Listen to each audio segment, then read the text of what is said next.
Well, good afternoon, everybody. This is Chris Mathias calling, or I will be facilitating the webinar today, and I'm the director of the Title 4E program and the Aging Initiative at CalSWEC. And on behalf of CWDA Adults Committee, I want to welcome you all to the webinar today, and that's intended to provide you with an introduction to managed care. So we have, as you know, we have three excellent presenters today on the topic, and before we go into introductions, I want to take a few minutes just to give you some logistical information about the webinar today. So during the presentations and when you are not speaking, we're asking that you please mute your phones by either pressing the mute button on your phone or pressing *6. And when you want to unmute, you can press *7. It just makes things a little bit easier. So as you can see by today's agenda that's on your screen, we'll have a Q&A after the presentations. So you can save your questions until then if you wish, or you can type your questions into the chat box on the lower left-hand side of your screen as we go. So it'll be a log of all the questions that you have. I'll be moderating the Q&A and will include these questions in addition to the live questions when we open it up. So with that, I want to introduce Kathy Gallagher, who's the Director of Santa Barbara County Social Services Department and the current chair of CWDA Adults Committee. And she'll provide us with an overview and context of the presentations and introduce our first speaker. So, Kathy, do you want to take it away? Yes, thanks, Chris. Sure. Yeah, and I want to thank everybody for joining us. The webinar today is intended to provide our social services directors and our other adult services staff with a basic introduction to managed care systems and financing in California. And currently, as we all know, there's a great deal of interest around the issue of the dual eligibles or the Medi-Medi population, and we're hoping that this webinar will provide us some background and greater understanding of managed care from the health system's perspective and better inform those of us in the social services field about the anticipated benefits that might be realized from this shift to managed care, and really hoping to give us all a better understanding just of managed care 101, if you will. And while we know that there are some budget proposals currently being considered, this webinar is really intended as an educational forum for us, not intended to be an advocacy forum. And we hope that it'll be a basis of learning and future collaboration. We have with us today, as Chris said, some distinguished experts from the health systems field who are going to present to us, and we want to thank them for their time and willingness to participate. We really do appreciate that. I'd like to introduce Bob Freeman. Bob is the CEO of the SenCal Health System in Santa Barbara and San Luis Obispo counties, which is the oldest Medicaid-only managed care plan in the nation. This is a COHS or COS system. Bob also serves on the board of directors of the California Association of Health Insuring Organizations. And fortunately for this presentation, Bob has a very good perspective on financing. He spent many years in Sacramento serving in various state government capacities, including as an assistant cabinet secretary for business transportation and housing. And I know Bob personally, and he is very expert in this field. So welcome, Bob, and it's all yours. Thanks, Kathy. Now I feel I have to live up to all that. First of all, I'm going to try and make sure I follow my instructions and make sure this works, and hopefully everybody can see it now, my presentation. So I'm assuming everyone can. Yes. Okay, great. Again, Kathy asked me to share with you all just kind of like some basics of what a county organized health system is, and to a greater extent what the Medi-Cal managed care program is, because as you all are probably aware, in the governor's most recent budget proposal, there are a lot of proposals in that are shifting responsibilities to the Medi-Cal managed care program. And one of those, of course, is IHSS, and I'll talk about that in a little bit. But I want to give you just a brief 101 of what a county organized health system is and what we do. And I'll apologize ahead of time to our Molina speakers if we cover the same ground, because frankly, there may not be a whole lot of difference between us in terms of other than governance, but so hopefully we won't be too duplicative. But anyway, this first slide I always thought was, I get a kick out of it, because even though managed care has been around for 60, 70 years, especially in California, it still can be misunderstood, and people can get the wrong impressions by it. But it's certainly been around long enough to know that it is something that has worked, and it does work, and if used correctly, it can really add value for the member and the provider, and can actually be more efficient than the state's fee-for-service system for Medi-Cal.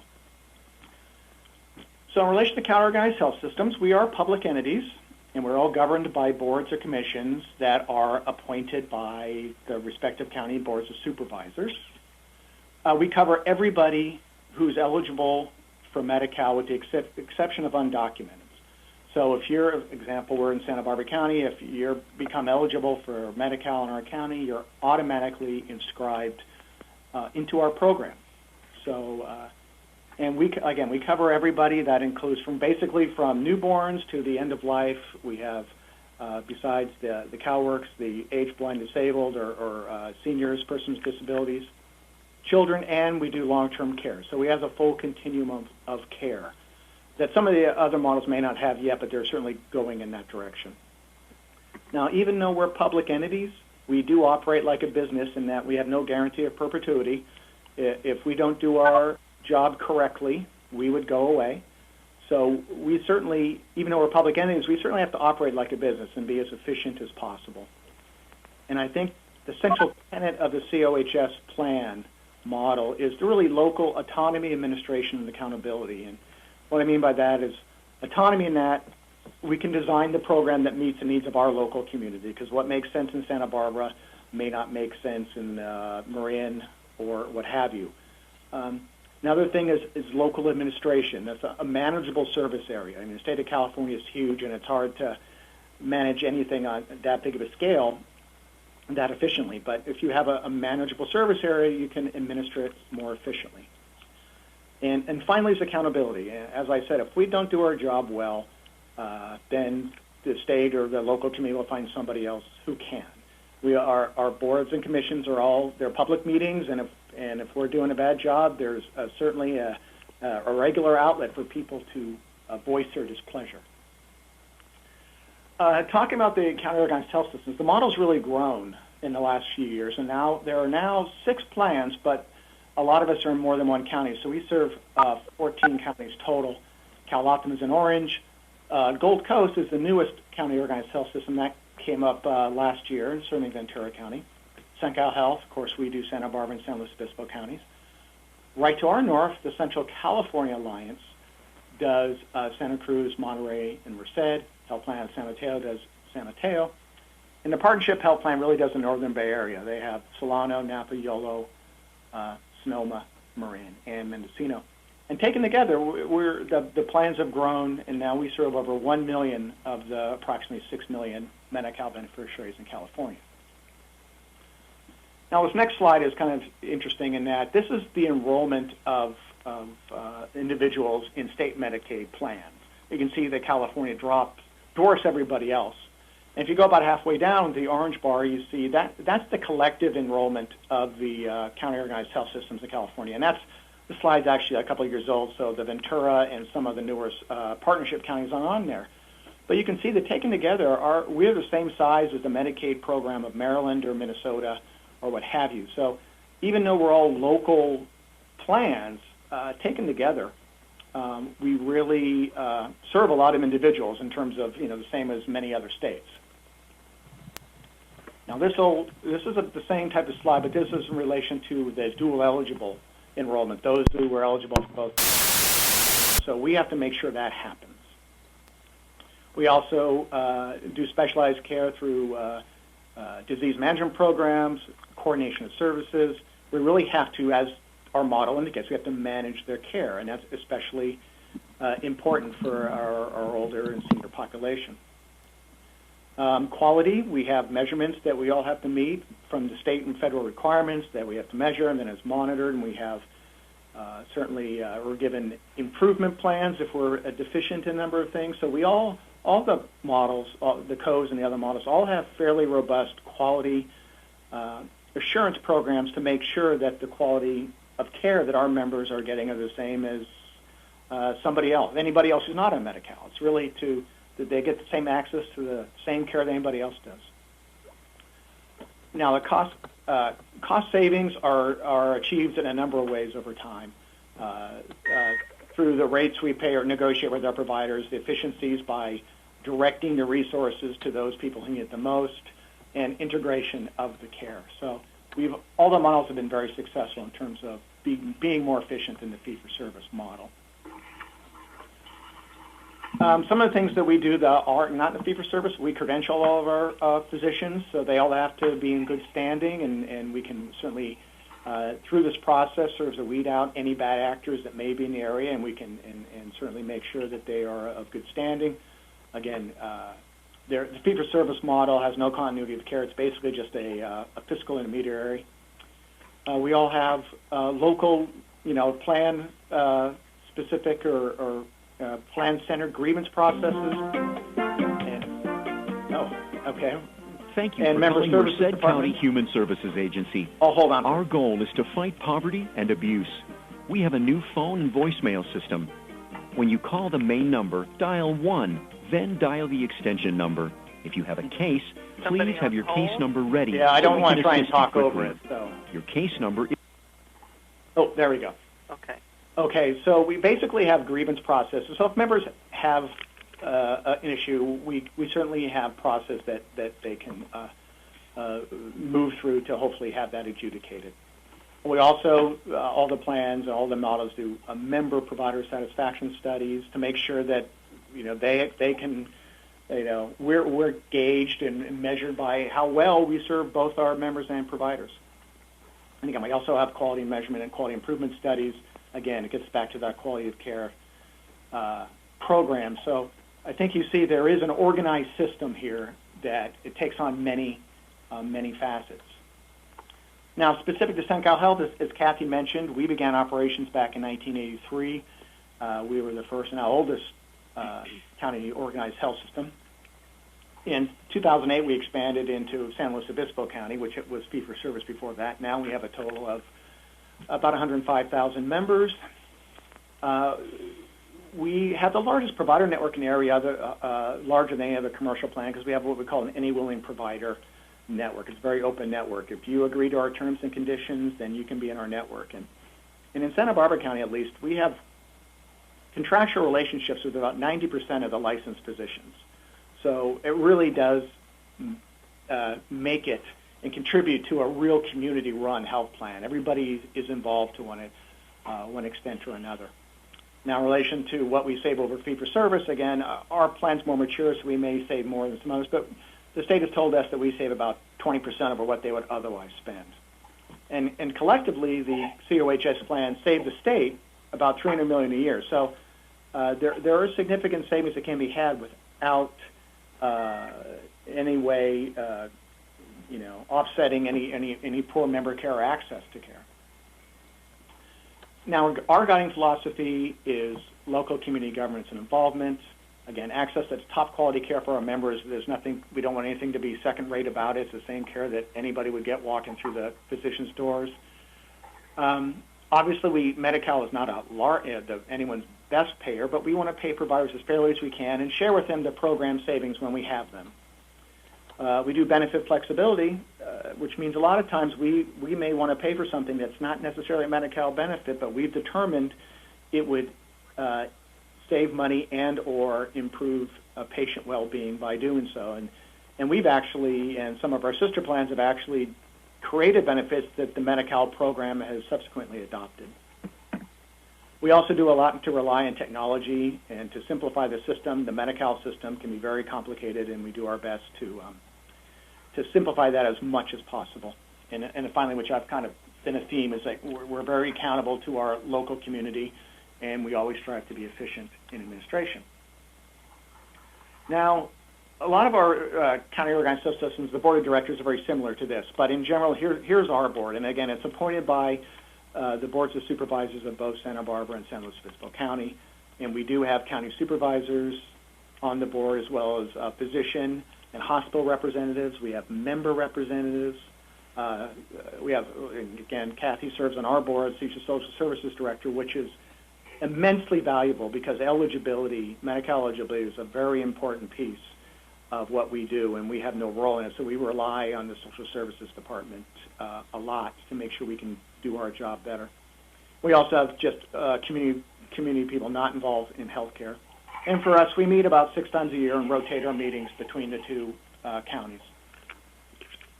Now I want to touch briefly on our member services, because this is the point where the plan touches the public at large. And again, this is different than the fee-for-service system. You know, we have these dedicated member services department that our members can call if they have problems. They don't know who the doctor is. They're having problems getting an appointment. They disagree with the physician, et cetera. There's a place that they can call, and it's where all of our member service representatives are bilingual and so forth. So we definitely make it as easy as we can for them to communicate with us. We can also, through the AT&T language line, provide interpreter services in basically any language you can think of. And again, we track and respond to all member complaints and grievances. Not only that, we have, we look at our call abandon rate. We look at how long it takes people how many rings it takes for us to answer. We really want to be something that we're responsive. When someone tries to contact us, we want to be responsive.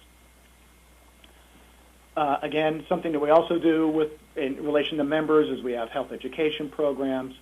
We have member newsletters, and we're doing other promotions in terms of, quit smoking. We've been hosting a annual obesity conference in the area that we get people together to talk about what we can collectively do to try and reduce obesity in our local population.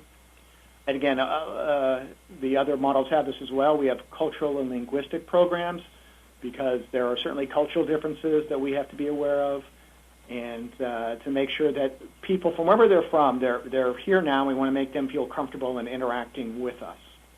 And again, it also gets into how we translate items, because a lot of times you want to have the people that's doing the translation, have them certified, especially because you're dealing with not only reading levels, but medical technology, and you're accounting for dialects, as the Spanish that's spoken in Santa Barbara County is a lot different than maybe it's spoken in Florida or even other parts of the state. And we also make sure that the members know that the physician they are choosing they can talk to them in their offices. We'll either assign them or help them choose a physician that speaks Spanish if necessary, what have you, or they can, through our provider directories, they can see that for themselves when they choose a physician. Now, I'll touch briefly on provider services. Again, we contract with physicians, hospitals, pharmacies, all the skilled nursing facilities, and ancillary providers, which are like DME providers, oxygen tanks, wheelchairs, et cetera. As I mentioned, we have an annually willing provider policy, so we have no closed network. Again, this is important because dealing with providers is just as important as dealing with members. We need them to deliver the care. We need to keep them happy. So we're very proactive in making sure our provider services people go out and regularly visit the offices, talk to the physicians, talk to their office staff, make sure if they have any questions about billing or contracts or anything that we can answer them, and basically make sure that molehills stay molehills and don't turn into mountains. And the providers are actually involved a lot in terms of advisory committees that we have, and other models have them as well. We have a medical advisory made up of physicians that advises our board of directors on clinical issues, and then we have a separate provider advisory committee that advises our board on non-clinical issues. So they meet regularly. They provide reports to our board of directors, and basically anything that we do of a clinical nature, the plan will run through its medical advisory committee to make sure that the local docs are comfortable with what's being proposed and understand the reasons for it. And we found that to be very effective over time. Okay, briefly on health services. Again, the core of organized delivery system is utilization management and case management. And the overall goal is to really direct the care, to direct the available resources to where it's needed. And in popular misconceptions, it's not about denying care. Our own denial rate is less than 2%. It's about directing the care where it's needed, because you only have so much money, so you direct it from, if the healthy people don't need it, you take those resources and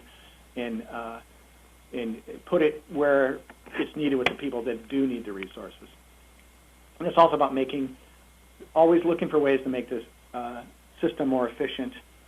I have an example right now. We just launched what we call a hospital readmissions reduction program. Right now, if someone goes to the hospital and discharged and they have to be readmitted, well, that average cost to us anyway is about $10,000. And so what we're looking to do is why are patients readmitted to the hospitals? And a lot of times it may be because they're not following the medications, or they've had some deterioration in their health. So what we're trying to do is get them in to see their local primary care physician within 48 hours after their discharge, so that their own physician can examine them and make sure that they go over the medications and help them out to cut down on these unnecessary readmissions. And so we've just launched that, but we're very hopeful that will produce not only savings for the plan, but also increased positive outcomes for our members. And again, we also have a disease management program, so we have specific programs that focus on specific disease states. Diabetes is one that we have a very effective program for, because a lot of diabetics, they can control their health by diet, exercise, and getting into the doctor regularly. So we have a program for that. We also deal with asthma and high-risk pregnancies, things that you really want to stay on top of. And what we do here is where you get our savings from these healthier populations. If you can successfully guide someone through a high-risk pregnancy and they deliver on time a healthy baby, that is great for them, and it's a lot less expensive than having to do with someone in a NICU or intensive care unit because of a premature delivery, et cetera. And we also participate in the CMA's AWARE program, which tries to promote the appropriate use of antibiotics. I think we've all heard about how the overprescription of antibiotics leads to some infections developing a resistance to it. Okay, so now I want to touch on at least our CENCAL's and the County Organized Health Systems impressions of what we think is going on with the state's proposal to transition the IHS program from the social services departments to Medi-Cal managed care. And this gets back to the dual eligibles. And these are from CMS statistics that while dual eligible members make up about 15% of the total Medicaid population, they account for 40% of the expenditures. And CMS estimates that without current changes to the current program, the national GDP would have to increase 8% every year to keep up with the rising cost of the aging population. So they see the dual eligible members as really where to concentrate their focus on to keep costs under control as much as they can. And this is another one of their slides that kind of bear that out in terms of this is the annual, average annual expenditure of children, adults, and duals, and you can certainly see the expense involved. And again, why the focus on Medi-Cal or Medicaid managed care? And again, I use Medicaid when I speak nationally. Basically, both in California and in other parts of the nation, these plans have been very successful in the local administration of the Medicaid programs. And the states and the feds have determined that Medicaid managed care is the direction the nation needs to head. in organized delivery systems to get a handle on what everyone expects is going to be the rising cost of this aging population. In states like Texas are expanding their managed care, so is Louisiana. A lot of states are really looking at expanding Medicaid managed care significantly. Now, again, it gets back to the duals, and the largest component of a dual eligible's cost is for skilled nursing facilities. Obviously, those are expensive and they're long-term. People are in them for months, if not years. And I think there was a recognition that the IHSS program and others were created to provide alternatives to skilled nursing care, because obviously the members, if they can stay at home with their families or be somewhat independent, is preferential. And if they can do that, it's also more efficient, more cost-effective. So it looks like what the state wants to do is they want to transition IHSS along with adult day health care, which is now going to be called CBAS, the multi-services senior program, which is administered through the Department of Aging, and there's some other waiver programs. And these all do similar things. They all focus on keeping people out of skilled nursing, and it looks like they want to put them all in the same basket with a single entity, which should be the managed care plan. Now, what we don't know, again, in relation to IHSS, who the eventual employer of record is going to be. We think it's going to be the state. It's very important to the plans. We don't know what the long-term financing would, how that would work, because we're being given this responsibility, but they certainly haven't talked about whether they're going to, what the revenue part is to make it all work. But we do know, or at least we can certainly predict, that they're going to decide that we can do it for less than they're currently doing it for. And so we don't know what the state expects in terms of how much savings that they expect to achieve from integrating IHSS and other programs. And this obviously worries us. I mean, we don't want to be given the responsibility and then being given 8 cents to pay for something that costs a dime. And the other thing is, we don't know how much money can actually be saved regardless of what the state or feds expect. I mean, when you're seniors and you get up there in age, that sometimes sick means sick, and a lot of our current members in our skilled nursing facilities, they're there because they have to be, and there aren't any other alternatives for them. So while we do think that in some cases you can certainly keep them out and so forth, a lot of times they're there because they have to be there. So just to follow up, and hopefully I'm within my 20 minutes, what we're just trying to do, the COHS plans, is we're digesting the administration's proposals just as you are. We have the plans, or the COHS plans have not come out for or against any of them. We're just still trying to digest them. On a policy level, in a vacuum, integration makes sense in terms of putting all the revenue and all the accountability with a single plan or a single program that it has a record of success. But again, the devil's in the details, and that's going to determine how successful it would be. But we do know is if this moves forward, IHSS is certainly new to us. I mean, what we currently cover the health benefits of IHSS workers for Santa Barbara County, but that's not the same as running the program. So I think I speak for all the COHS plans when I say we're all going to be looking to our social services departments for guidance and assistance and a long-term partnership to make sure that if this does happen, it's done as efficiently and as effectively as possible. So with that, I thank you, and I guess we'll take questions after the other presentation.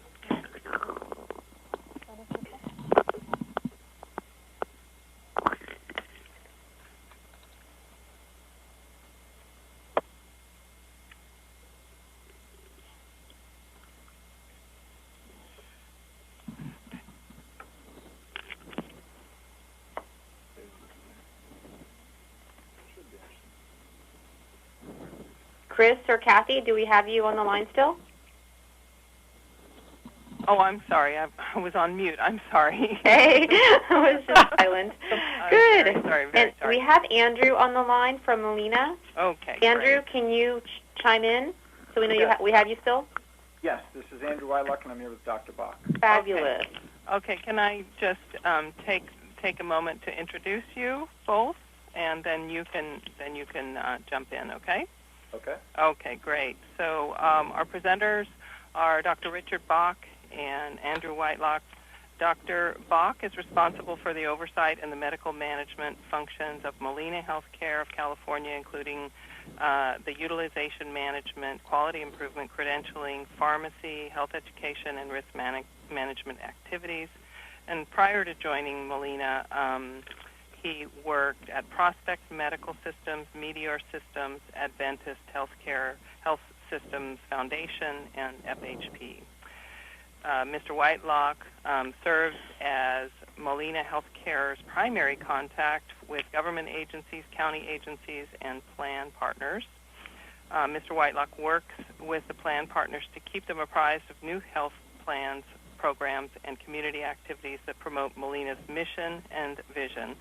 In addition, he directs and plans the plan's leadership team during the contract renewal process and develops work plans to ensure the plan meets both regulatory and contractual requirements. And prior to joining Molina, Mr. Whitelock worked at LA Care Health Plan. So I'm going to ask you, Dr. Bach and Mr. Whitelock, to take it away. Great. Well, thank you very much for this opportunity to present today. Let me first ask, is everybody able to see our screen with our presentation? Yes, we are. Very good. All right. Well, thank you for the opportunity once again. Dr. Bach and I are going to give you a brief overview of Molina Healthcare of California, talk a little bit about our parent organization, and then talk about the duals demonstration in California and give you some perspective on how we're approaching it and where we would see it like to go. So with that, we'll be off and running with the presentation. First of all, the mission of Molina Healthcare is focused solely on performing and providing services in government healthcare programs. This is in the history of Molina. We began in 1980 as a primary care clinic started by C. David Molina, based here in Long Beach, serving vulnerable, low-income, and frail populations. And since that time, over the last 31 years, Molina has now grown into a national healthcare organization in multiple states across the United States, but our mission remains the same. We only do government healthcare programs. We do not do any kind of commercial or other types of healthcare services. In terms of just a basic understanding of Molina Healthcare nationally, we do Medicaid and Medicare managed care, which also includes healthy families. So there's really three main components of Molina as a whole. So it's managed care services like managed care in California with Molina Healthcare of California. We also do Medicaid health information management through a unit of Molina called Molina Medicaid Solutions. And this is fiscal agent services. We work with state Medicaid agencies on the fee-for-service side for Medicaid programs. And the third one is that Molina is a direct provider of services through company-affiliated clinics called the Molina Medical Group Clinic. So it's really three main parts of what constitutes Molina's services to what we offer nationally. So a snapshot of what Molina and where we participate nationally, you'll see the two different colors of the states. Kind of the teal are the managed care states where Molina participates, and more of the purple are the Molina Medicaid services, where we are the fiscal agent of services provider. And you'll see that Molina has extensive experience in membership. From what we said, we started in 1980 to where we are now. We currently manage over 1.7 million members nationally, once again in government healthcare programs. That's primarily Medicaid and then also with Medicare. Yeah. As part of that 1.7 million members that we manage nationally, over 180,000 of those are Medicaid ABD members, and that includes then also 27,000 members that are enrolled nationally in Molina's Medicare Advantage dual-eligible special needs plans.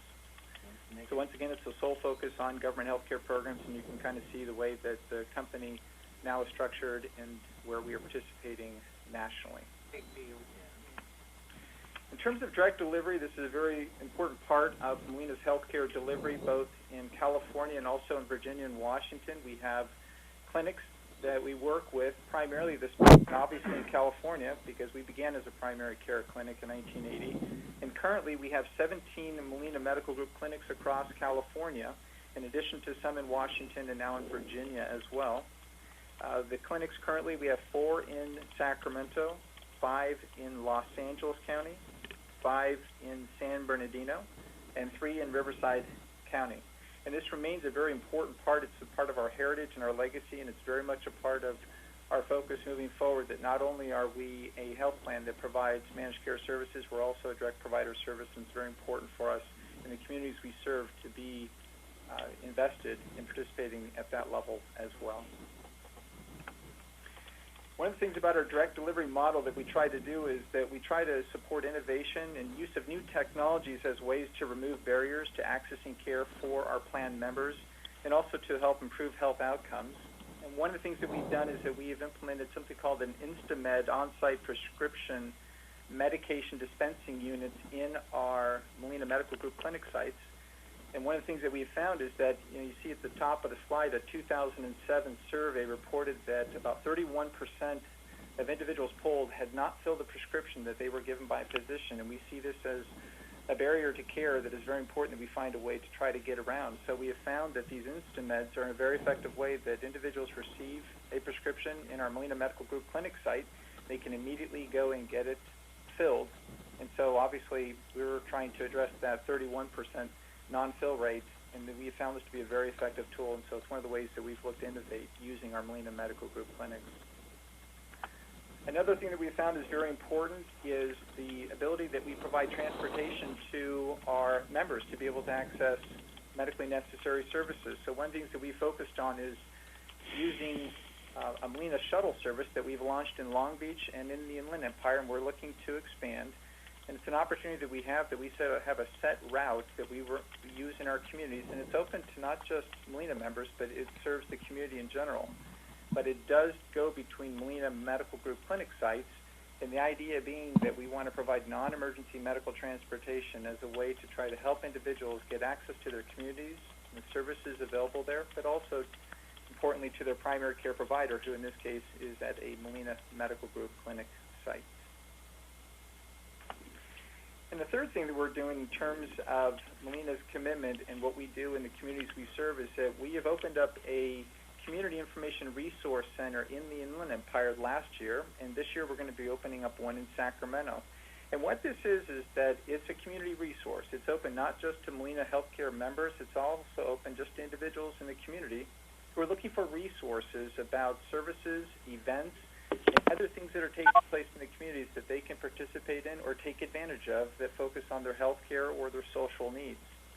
And we found to be a very effective way that we can partner with community-based organizations to use this facility for a meeting site, and then also they can place their materials in there so that the general public can come in and get access to information about services and resources available to them in their communities. So it's another example of where Molina, we try not to just be a health plan that contracts with providers of services. We try to really be very invested in the communities we serve to be able to work directly with the populations that we hope to provide services to. So transitioning then, so that's kind of the overview of Molina Healthcare, our parent organization, and kind of how we're set up nationally. So in California, Molina Healthcare of California, some of the key things here is that, as we've talked about, we've been here for 31 years. We only do government health care programs. So in California, that is Medi-Cal. It is Healthy Families. We're participating in the Sacramento Low-Income Health Program, and we also participate, of course, in Medicare. You'll see the counties that we're in are in the teal-covered counties, and that is Sacramento, San Bernardino, Riverside, Los Angeles, and San Diego. And the plan's membership currently is just over 350,000, and one of the things that I would emphasize is that we have just under 40,000 Medi-Cal-only seniors and persons with disabilities now enrolled with the California plan. And we also have just under 7,000 Medicare Advantage dual-eligible special needs members enrolled with our D-SNP plan. And once again, that's across California. With the D-SNP contract between Molina and Centers for Medicaid and Medicare Services, we entered into that contract in 2006. So that just kind of gives you an overview of our Molina Healthcare of California plan, where our membership is, and the counties in which we currently participate. So the key thing here that we wanted to talk about today is now having a good overview of just Molina Healthcare and our parent organization and our experience nationally as well as in California for serving seniors and persons with disabilities and frail elderly populations is we know about this unprecedented opportunity to serve dual eligibles, to move away from the current fragmented system of care and to go toward a coordinated system of care. And the thing that we have seen, and these are stats I'm sure a lot of us have come across in various forums, but it's that the dual eligible population represents a tremendous opportunity for us to improve care by coordinating it.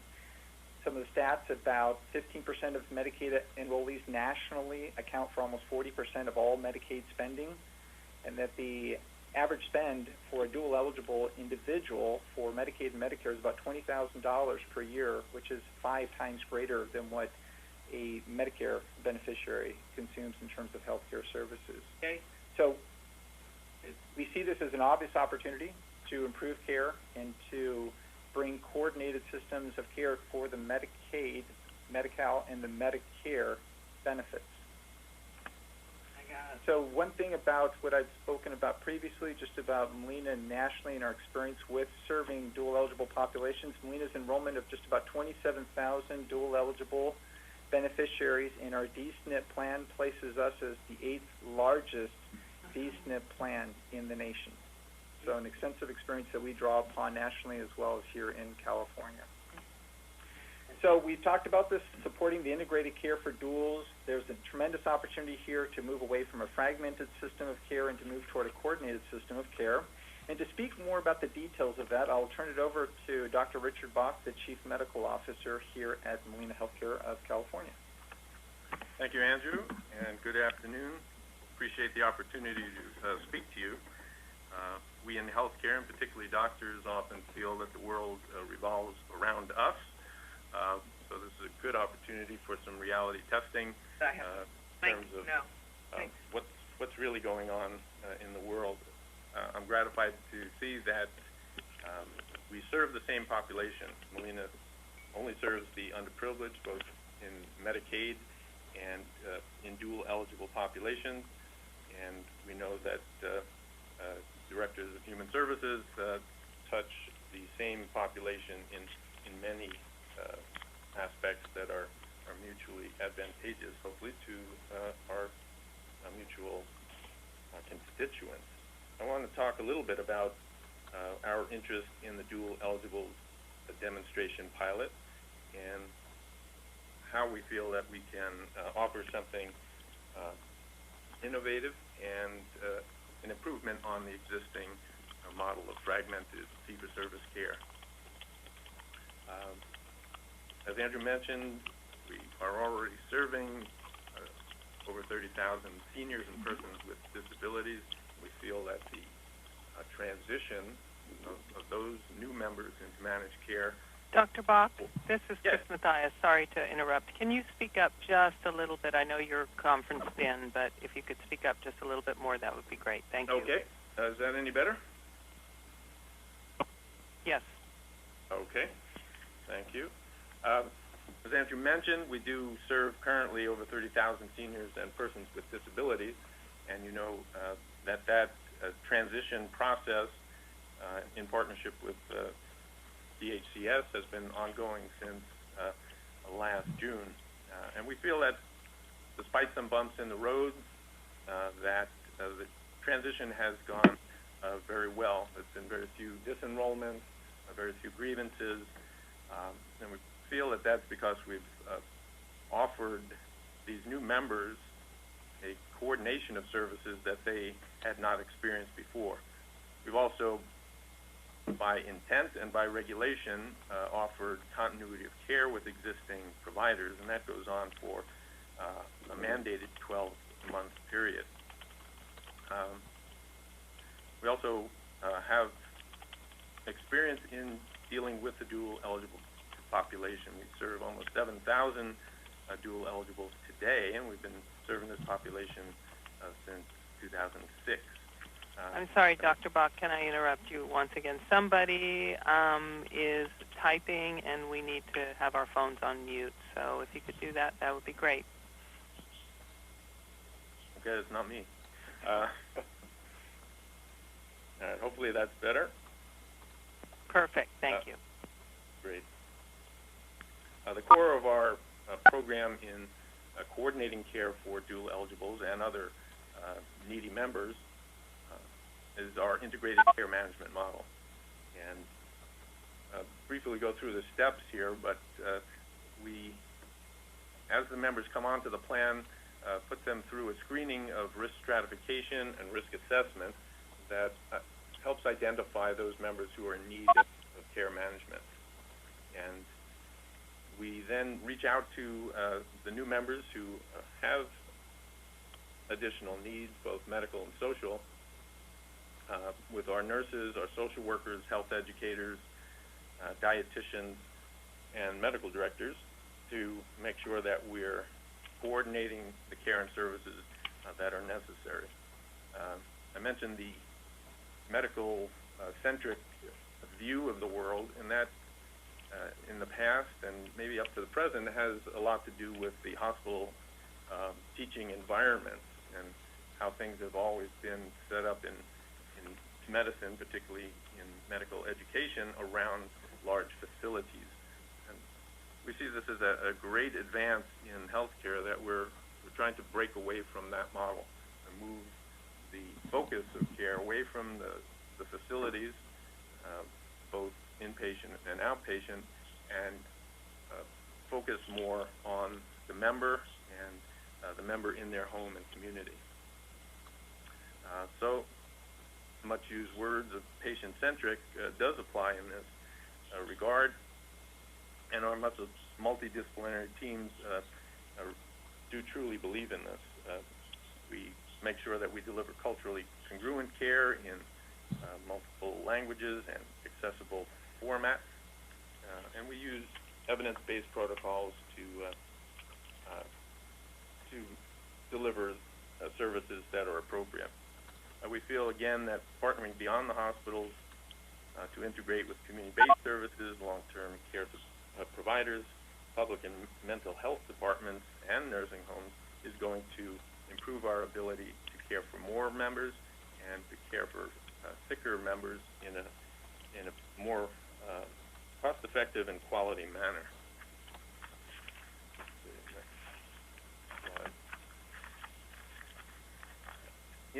In this new model that's patient-centric and home and community-based, we feel that the role of IHSS providers is really key.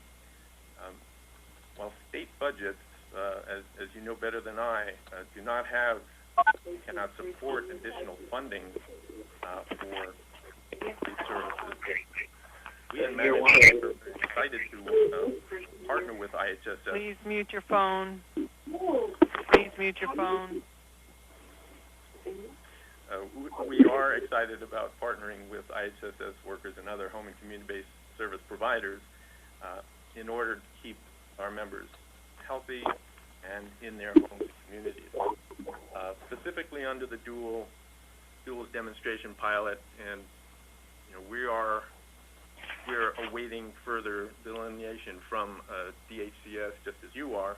In the first year, we understand that as a health plan, we would coordinate IHSS services with county social services and with IHSS public authority. Second and third years, I believe that's part of the negotiation process that should be tri-party and directed by the state and counties to help us integrate those services. I know from the state standpoint, they want to integrate as many services as possible to drive that revenue through managed care for additional matching of federal dollars. And we are sensitive to the needs of the counties to protect a similar kind of revenue flow. Obviously, the members that we're talking about in dual eligibles have complex medical and social needs, and it's vital that both the member and their family and caregivers have an important role in the delineation of care plans and how those are carried out. In terms of challenges, we'll turn this back over to. Oh, I got it. Just turn this back to the next slide. Challenges. We we have met with all stakeholders, at least a variety of stakeholders that we can think of and imagine. We've met with county officials to discuss the potential duals demonstrations in the counties. And as you know, the department has proposed, there's legislation that that permits 4 counties in the duals demonstration. The department has suggested and is going to request up to 10 the first year, 30 the second year, and all counties the third year. And I've got to say, when I testified in front of the Senate Finance Committee last week, there was serious skepticism in terms of the ability to roll out that many counties with that speed. Managed care would feel that we are the best option for the state in terms of delivering higher quality and appropriate services within a shrinking state budget. So we consider the biggest opportunities here are to work with public social services, IHSS, and public authority to provide an integrated and seamless care for the dual eligibles. And we see that there are and should be additional training opportunities for IHSS providers, and we feel that expanding the current role, working with public authorities in that training mode, will only increase the services that we can provide to the member in their home and community. So with that, I'll stop.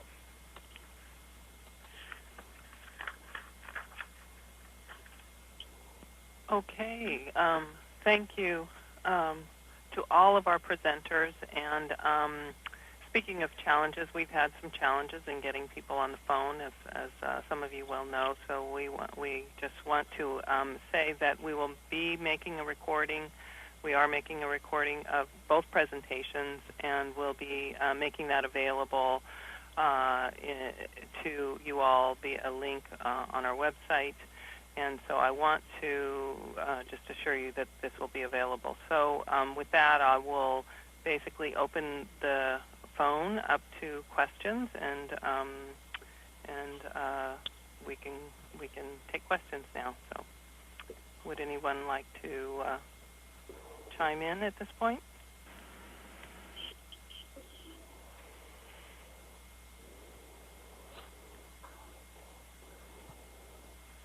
I guess everybody,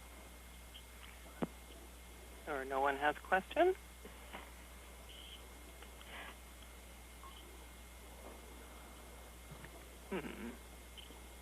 Kathy, did you want to offer any prompts or anything? Sure. This Go ahead. I'm sorry, go is ahead. Nancy Schultz in Napa County. I'd like to ask a question. Okay, go ahead. I'm wondering, from the health plan perspective, how they view the integration with the providers providing care currently in the counties, whether they truly expect that that will continue as is going through IHSS and the public authorities, whether they have their own ideas about how they would bring providers in and offer support, screening, training for them. Okay. Who would like to take that one? Dr. Bach, Mr. Freeman, Whitelock, Mr. Whitelock. I'll give it a Hi, shot. this is Richard Bach. As I mentioned, we think that the existing structure that is member and patient-centric, which gives the consumer the right of choice of their IHSS worker, is the way to go, and that we would not deem to get in the way of that.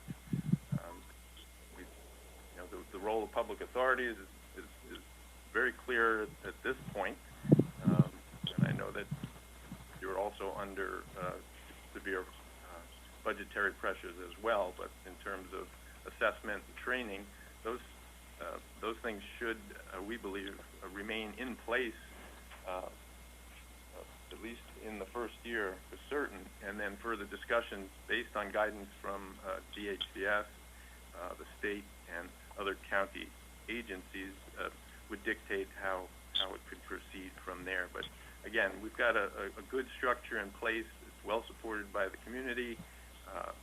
and we see that in no way disrupting that would be an advantage to anyone. Bob, did you want to join in?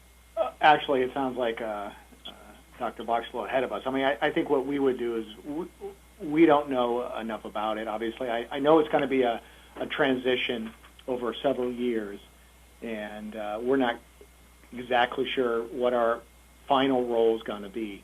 But I think, obviously, we're going to be always looking at what's best for the member and how we can make sure that their outcomes, their well-being is as high as possible. So I know that's not much of an answer. It's pretty vague, but it's the best I got at the moment.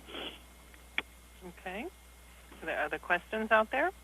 This is Diana with CWDA. Mm-hmm. I wanted to ask a question with respect to the DSNP piece, because that's been an area where we understand there's continuing conversations between the administration and plans on how that would work for the pilots.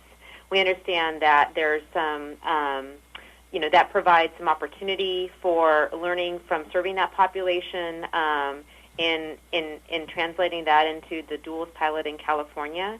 So it would be helpful to help our members better understand what it means to be a DSNP and currently, what that means in the current context of the conversations around this pilot in California.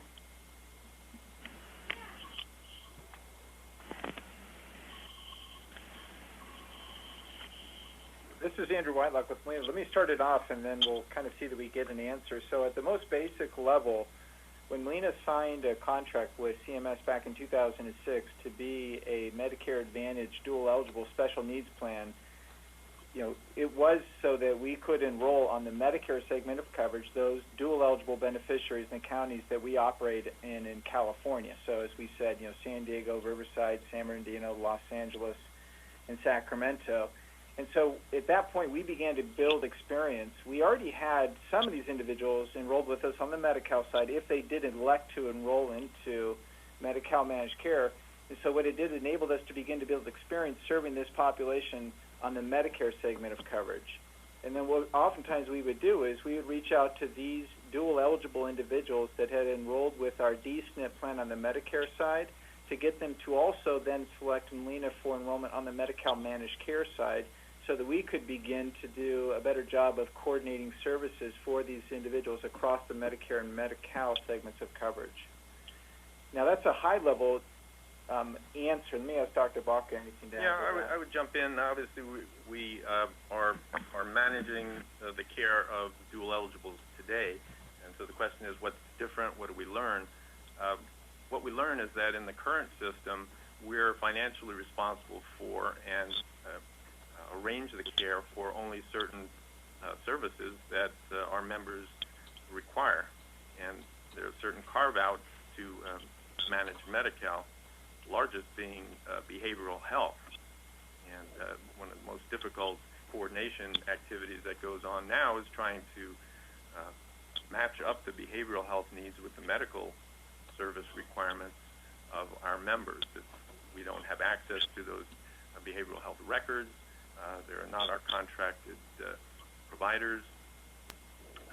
And as you know, for both the dual eligibles and seniors and persons with disabilities, there's a much higher behavioral health burden out there. So that's just one example. We think that long-term services and supports is another good example. Today, if one of our members requires additional services, yes, we can coordinate those things. Again, we're not financially responsible for them. We don't have control or contracts necessarily with them, so we sort of help out.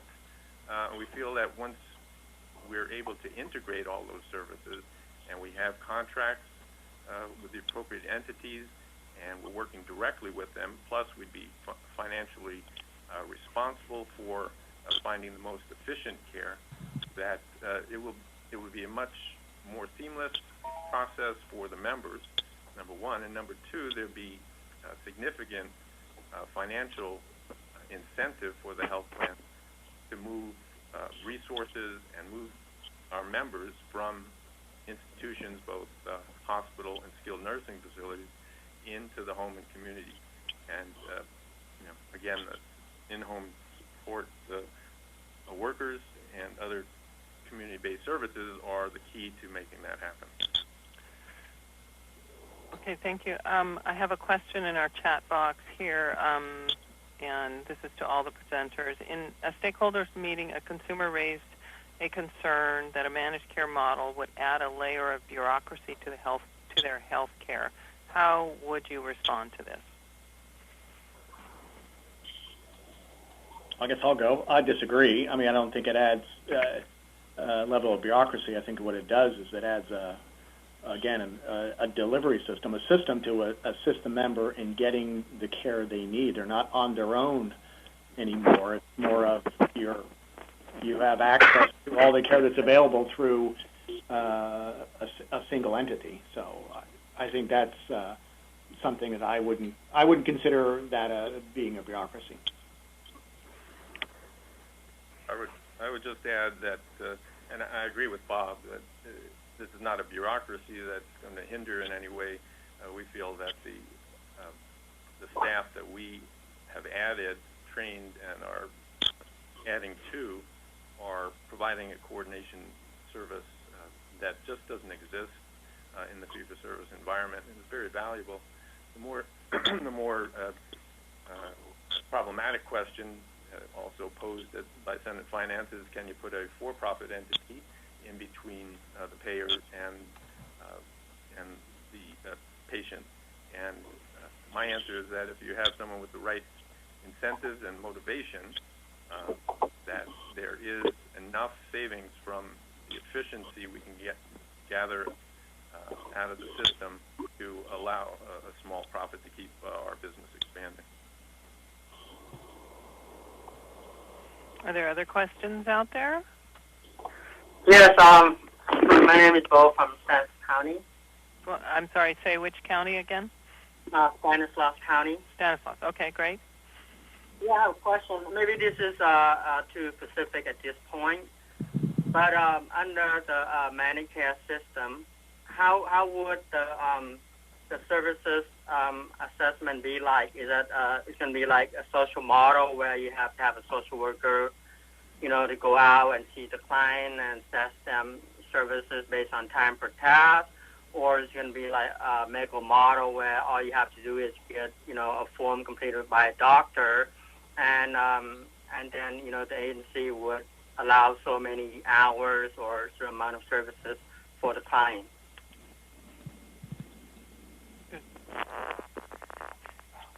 Who would like to take that? It probably is a little too specific for us at this point, again, because we don't have specific enough guidance from the state on that. But it's our understanding, belief that to start out with,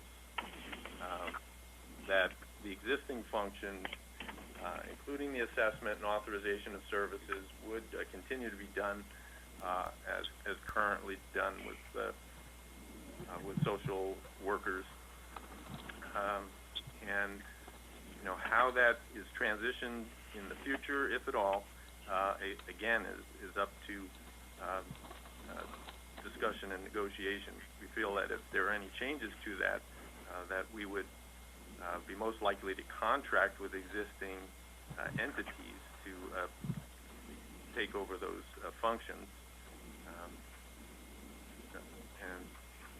and that way look to the future of this. Okay. We have the exact same understanding, is that we don't know for sure yet, but we would certainly look to continue what's working well and go from there. So I'm going to take the liberty as a facilitator to insert a question that I have, and then we have another one in the chat room. What role do you see, and this again may be too specific, but what role do you see social services and social workers playing in the care coordination? You've mentioned assessment, screening, and authorization. What about care coordination?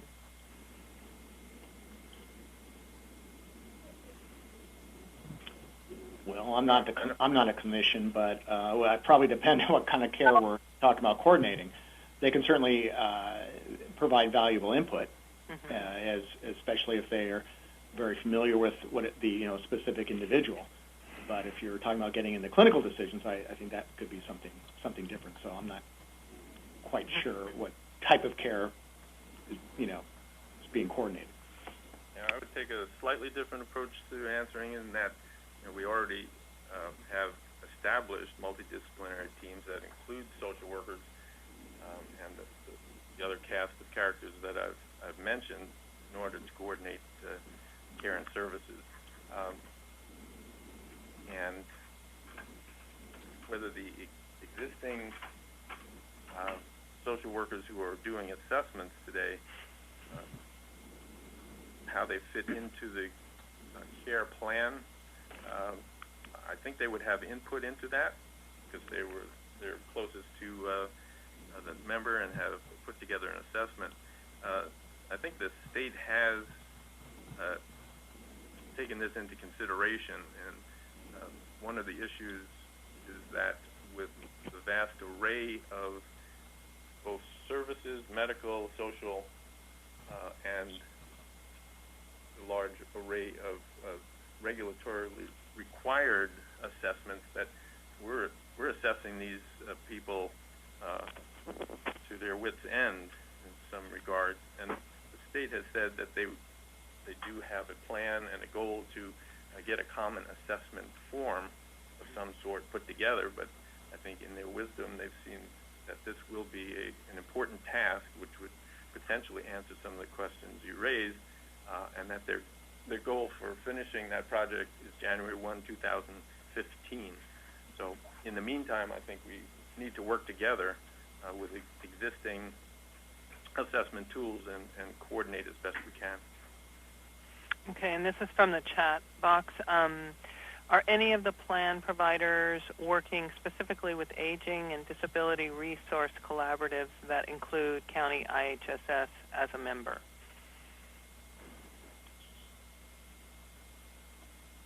This is Andrew with Molina. We have been working with ADRC down in San Diego and Riverside, but at this point it's been more just on a collaborative level on some of the different activities with the collaborative that we're a part of down in San Diego with Aging and Independent Services, and then in Riverside we're part of an Inland Empire Disability Collaborative where we've been working with the ADRC.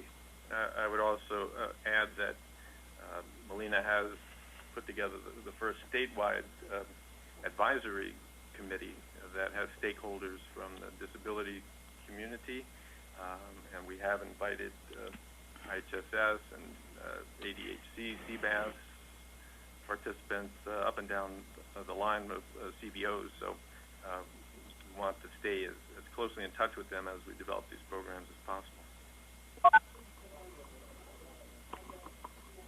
Okay. Are there any other questions out there? We have another one from San Jose County. Mm-hmm. Go ahead.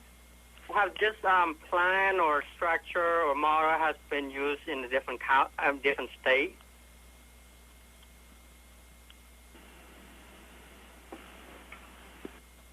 If I understand the question, has this been done in other states? And I'm not enough of an expert on that to comment, except that where Molina is in a couple of different areas, in Washington State, for example, we've integrated the medical and behavioral health services together in one program.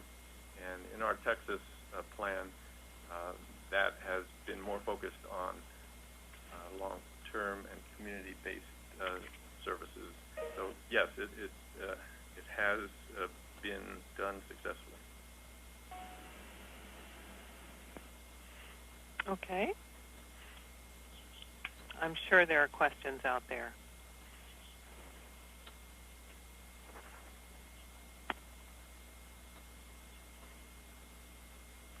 Chris, I think there's a couple questions on the chat box. Okay, great. I was just multitasking here. Sorry. Can the plans speak to their existing process of consumer protections with respect to appeals and provider network adequacy and what they recommend as options for the duals pilot?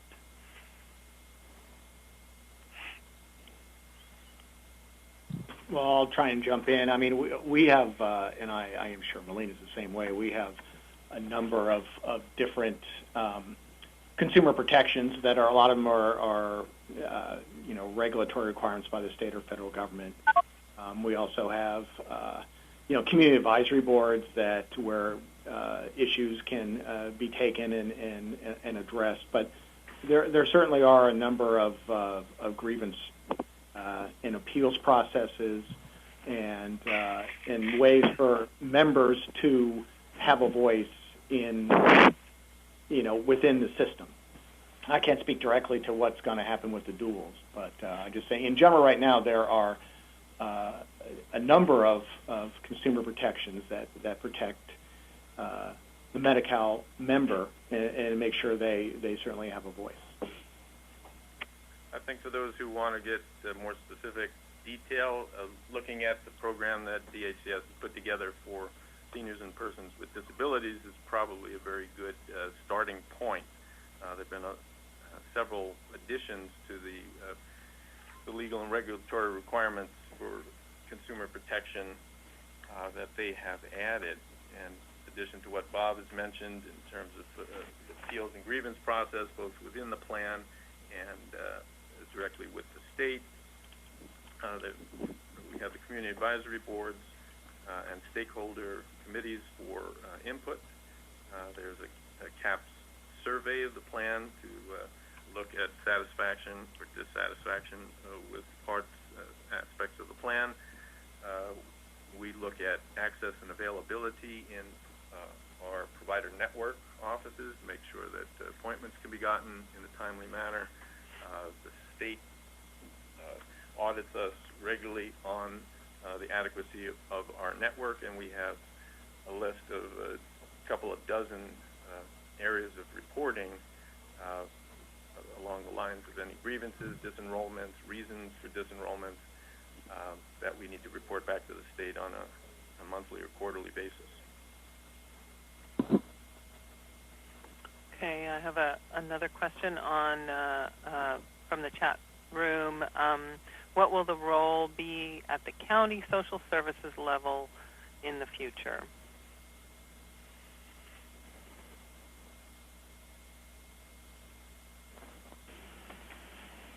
Do you have your crystal ball? I certainly couldn't answer that question with any specificity. I think we're with you guys, at least speaking for the codes. I think we don't know for sure yet, just other than what's shown up in the governor's proposals. And that's from us. Yeah, and I think we could share in that display of ignorance, as it were, but we know that the public authorities are involved in multiple areas here with collective bargaining, wage and benefits, county financing relationships, and for us to predict how the state would suggest those things get worked out is well beyond my pay grade. Yeah, and I would just add, this is Andrew with Melina, that so certainly in the first year underneath the duals pilot, there would be a close coordination between the plan and the demonstration site and the county social services and the public authority, IHSS. And then as we move into year 2 and 3, that's where there's still a lot of clarification needs to be provided. But like as Dr. Bach said earlier in the presentation, we see coming into the social services as an opportunity for us to partner with those parts that are still working well. And we see IHSS serving as an integral part of our integrated care management model for how we would provide services and arrange for needed services. So as we move into years 2 and 3, it would look to build upon that partnership that we would establish with County Social Services and Public Authority IHSS. But the details of what that will actually look like, we don't know. We can't say for certain right now until we get more guidance, but that is certainly our intention. Okay. Well, we have reserved until 3 o'clock. We certainly don't have to stay that long, but I want to just open it up and see if there are any other questions out there. There are no further in the chat box. If there are people on the phone who still have questions, please chime in. This is Nancy Schultz in Napa. Could I ask a question? Sure, please. I'm wondering, in my conversations with other social services managers, and my understanding through both CAPA and CWDA, there is concern that moving from the 4 proposed pilots to 10 and then into 30 seems like a pretty quick rollout of the duals program. We're wondering if that position is shared by the health plans, or whether they feel like it's feasible to move as quickly as the governor has slated, or kind of what their sense is of that. From Melina's side, we only play in a limited number of counties, so could only affect us in our existing 5-county areas, and we feel that we do and can provide the services that are necessary in our areas. I think the other point is that it's not so much a magic number of 4 or 10. It's choosing the counties and the plan partners who are willing and able to serve this population. That's what's important, not the number. Yeah, I would agree in the sense that I think that these pilots are going to serve the purpose of okay, depending on how different they are, of what's working well and what's not. And I'm not sure if there's a definitive time frame, that a minimum time frame that needs to happen. And I think I agree that the time frame is not necessarily the critical thing. It's how it's developed and how effective it's rolled out. I mean, so I'm not sure it's a critical issue. And the other thing I would add is there have certainly been questions about this. In fact, the Legislative Analyst Office raised questions about, is this really a pilot, and how quickly can and should we move? My answer is that you have to look where you're coming from, which is a severely disabled fee-for-service Medi-Cal system, and where you want to move to. And the second piece is the financial and budgetary issues for the state. What happens if they don't get the savings of moving these people into our managed care programs. And the other alternatives, as you know, are draconian, and we probably don't want to see them. So my feeling is that while we may not be perfect, we're the best option there is out there right now for the state. So we make ourselves ready for that. So this is Kathy Gallagher. I have a little bit of a technical question that gets back to one of the earlier questions about the role of county social services. The dual eligibles are the Medi-Medis, and they're dual by virtue of the fact, and Medicare by the virtue of the fact that they're age 65 or over. But we know that some of those folks don't have any chronic medical conditions. So in the pilots, are you envisioning that those people that don't have major chronic medical conditions would continue to receive some level of supported services similar to what's provided in IHSS? And would that, I'm not understanding totally the financing of this, would that fall under a capitated rate? As we understand the state's proposals, all of it would fall under a capitated program. Some of it may be a pass-through, as we've discussed, that existing programs would not be disrupted. But what I would say is that most of the people who end up in long-term care nursing facilities, it's not on the basis of chronic disease or acute disease. It's on the basis of degenerative mental conditions or the lack of appropriate in-home and community-based support for them. So absolutely, they can have no chronic condition other than frailty, and still be very appropriate for home and community-based services. Does anybody know whose phone is on Appreciate your patience while waiting. on hold? Assure you that assistance is just a moment away. Your call is very important to us, and Very we look sorry. forward to speaking with you. Kathy, did you have another question? No, that was helpful. Thank you. Okay. Are there any other questions? I think maybe that will be it. I just want to thank our presenters, and Kathy, did you want to have say some last words? Yes, thank you very much. I do want to thank very much our presenters. That as they provided this information, I think Chris will wrap up the logistics a little bit about making some of this material available for those people that may not have were not able to join us. But I really do appreciate the time and effort put into this to help us understand managed care systems and your perspective on these proposals. This is new, fertile ground for all of us. It's something that many of us know very little about. We've worked in our silos for many years, and I think this cross-conversation is extremely useful and helpful, and hope that in the future we'll continue having these conversations as we move on in this environment of looking at managed care and in-home care. And I do appreciate very much the presentations. Chris? Yes. Thank you, Kathy. I do. Yes, I think that it's important that we're beginning this conversation and that we approach this as a collaborative partnership effort. And as Kathy alluded, we will have the PowerPoints and the audio to the PowerPoints available. I will communicate through our channels, our existing channels, when that will be available. I'm not quite sure when.